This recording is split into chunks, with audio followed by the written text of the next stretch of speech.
मती है। Political parties के लीडरों से मिलकर जोर दीजिए और जरूरत पड़े तो उनसे कहिए कि हम टोटल बाइकआउट करेंगे।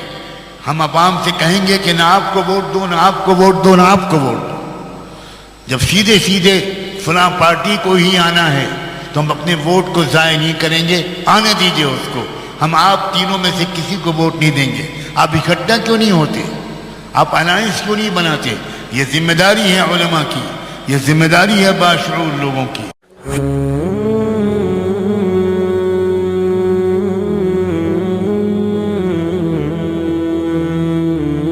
हमारा मुल्क गलत रास्ते पर जा रहा है। इस मुल्क को गलत रास्ते पर जाने से बचाना हमारा भी फर्ज है, अवाम का भी फर्ज है। उलमा की रहनुमाई में अवाम सियासी सूझबूझ के साथ अपने वोट का इस्तेमाल करें।